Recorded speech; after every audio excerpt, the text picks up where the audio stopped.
game, wasn't it? You can't start. You can't start the game like we did and expect to win. Really, first 15 minutes we were still on the coach, and then it's difficult to try and wrestle the initiative back. But there wasn't a lot in the game. You know, the second half they didn't have any real clear-cut chances, and we had one brilliant chance, which would have probably got us an undeserved point, if I'm honest. We have to score that, but we resorted to whacking the ball forward today, and when we do that we're not effective. They have three big centre-halves who headed everything, and our centre-halves are bashing at our centre-forwards, asking them to compete. So a lot of lessons to be learned. We know where we've gone wrong, and it's just one game. We gave the ball away, I think, particularly in the first half, and that first 20 minutes they were all over us. We just didn't start properly. You know, when you come away from home, you're not going to get it all your own way. You have to compete. You have to compete. You've got to fight for second balls. You've got to win headers. You've got to do everything you've got to do, and all the horrible work to get results.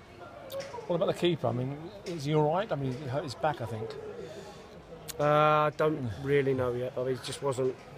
He wasn't happy enough to complete this, or to come out in the second half.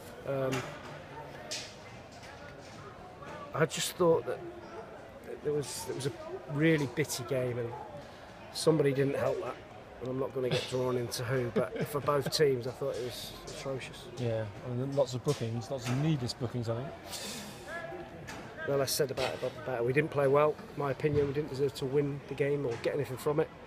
We have to be better. We have to learn.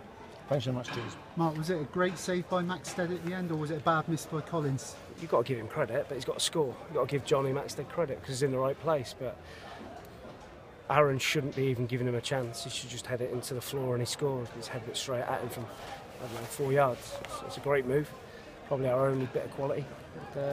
We should be stood here with a point, but we're not. It didn't really look like a top of the table clash today as well. It was a really bitty game, wasn't it? Well, there was a reason for that.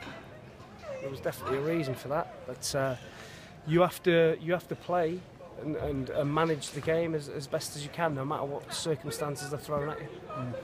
You went in 1-0 down at half-time. What do you say to the players at half-time? Are you in some ways happy to be 1 down? Happy we're 1-0 down, and we try and we've got to just try and get the players to be better, defend better, attack better. That's all there is to it. When you play like that, like I said, the start of the game killed us really. You can't start like that sloppy and that bad and expect to win a game of football. And it's with what's at stake, we should come out of the blocks flying. Yeah, you've always said you've got a young team, so they're going to dip occasionally, aren't they? They have to learn though from that. I've just spoke to them, and I'm not jumping up and down, but it's important that they have to learn in that scenario. They have to deal with what's thrown at them early in games. Yeah, cheers. Thank you. Thank you.